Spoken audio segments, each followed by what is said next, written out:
வினா செப்பும் வினாவும் வலுவில்லாமல் காத்தல் வேண்டும்.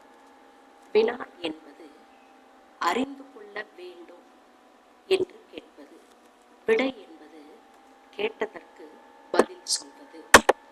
இந்த வினாவையும் விடையையும் வலு இல்லாமல் வழங்க வேண்டும். வினாவின் 3 நோக்கங்கள், அதாவது வினா கேட்பது 3 வகையான நோக்கங்களை கொண்டது. ஒன்று, அறியாததை அறிந்து கொள்ள கேட்பது. இன்னொன்று, ஐயத்தோடு கேட்பது, அங்கு நிற்பது ஆணா பெண்ணா என்று ஐயத்தோடு கேட்பது. மற்றொன்று, அறிவுறுத்துவதற்காக கேட்பது, அதாவது இந்த வினாவை விடையை அறிந்திருக்கிறார்களா என்ற நோக்கத்தோடு கேட்பது. இப்போ மாணவன் உயிர் எத்தன்மையது என்று அறிந்து கொள்வதற்காக கேட்பது. ஒரு வழிப்போக்கன் மதுரைக்கு வழி எது என்று கேட்பது, அது அறியா வினா.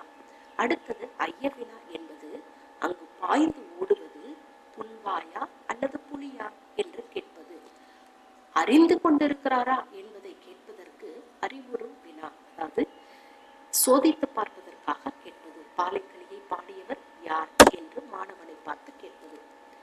வினா கேட்கும் போது ஒப்பிடுதல் ஒன்று உண்டு, முரண்பாட்டு தன்மையோடு விடை கூறுவது உண்டு.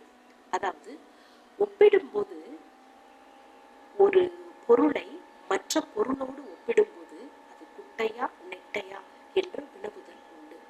அதுபோல ஒரு குழந்தைக்கு கண் தெரியும் பொழுதே உனக்கு கண் இருக்கா என்று கேட்பது முரண்பாட்டு வினா.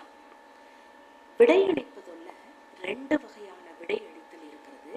சாத்தா உண்டாயா என்று கேட்டா சாட்ட அப்படின்னு சொல்றது நேரடியான விடை, அது செவ்வன் நிறை என்று சொல்லப்படுகிறது. இன்னொன்று, மறைமுகமாக விடையோடு விடை கூறுவது, சாப்பிட மாட்டேனா என்று மறைமுகமாக விடை கூறுவது.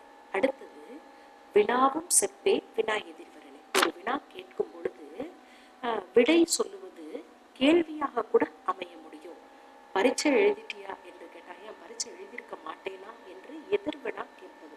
அதுதான் இங்க சொல்றாங்க, வினாவும் செப்பு தான். ஒரு சில நேரங்கள்ல அதுவே விடையாகவும் அமையும் என்று சொல்றாங்க. அடுத்தது, சாப்பிட்டியா அப்படின்னு கேட்டா செப்பே வழியிலும் வரைநிலையின்றே அப்பொருள் கொடுத்த கிளவியான். அதாவது ஒரு வினா கேட்டா அதற்கு விடை சொல்லுகின்றது சூழலுக்கு ஏற்ற மாதிரியும் விடை சொல்லுகின்ற ஒரு முறை உண்டு. அங்க வெளிப்படையாகவும் சொல்லலாம் அல்லது குறிப்பாகவும் சொல்லலாம். சாப்பிடலையா என்று கேட்டா ஏன் வயிறு குத்தாதா, நான் இன்னும் சாப்பிட்டிருக்க மாட்டேனா என்று பதில் சொல்வது. இப்படி எதிர் எதிர் வினா கேட்டாலும் விடையாக அமைகிறது. அடுத்ததாக பார்த்தீங்கன்னா ஒப்பிடுதல். இப்போ ஒரு யானை இருக்கிறதுனா யானையின் கண் பெரிது என்று சொல்லலாம். யானை என்பது முதல், கண் என்பது உறுப்பு, அதாவது சிலை என்று சொல்லலாம். இப்போ செப்பினும் வினாவினும் சிலை முதற் கிழவிக்கு அப்பொருளாகும் உரல் துணை பொருளை, அதற்கு எது பொருத்தமுடையதோ அந்த பொருளை தான் நாம சொல்லணும். அடுத்தது, இப்போ நீங்க பாத்தீங்க அப்படின்னாக்க இவள் கண்ணை விட அவள் கண்ணு பெருசு என்று சொல்லலாம். இவ கண்ணை விட அவ காது பெருசுன்னு சொல்ல முடியாது, அது தவறாக அமைந்துவிடும். அப்போ முதலுக்கு முதல் தான் சொல்லணும், சிலைக்கு சிலை தான் சொல்லணும். எனினும் ஒப்பிடக்கூடிய முறைப்படி தான் அதை ஒப்பிட வேணும். அந்த மாதிரி விதிமுறைக்கு உட்பட்டு தான் நாம ஒப்பிட வேணும். சாத்தனை விட கொற்றன் வலியவன் என்று சொல்வது சிறந்ததாக இருக்கும். சாத்தனை விட புலி வலிமையானது என்று சொல்ல கூடாது. அப்போ இங்க ஒப்பிடப்படும் போது கூட முதலுக்கு முதலையும் சிலைக்கு சிலையெல்லாம் ஒப்பிட வேண்டும்.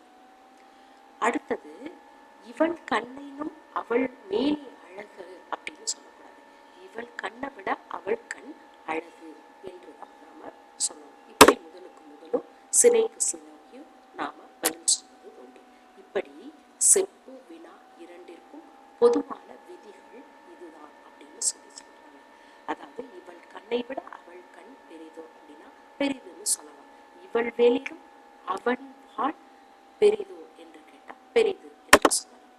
இப்படி தொல்காப்பியம் உரையாடலின் நோக்கத்தையோ உரையாடலுக்கு எதிரமைப்பு இருப்பதையோ ஒப்பிட்டு சமநிலையோ பொருள் உணர்ந்து கொள்ள உணர்த்துவதற்காக கூறுகிறது. நன்றி.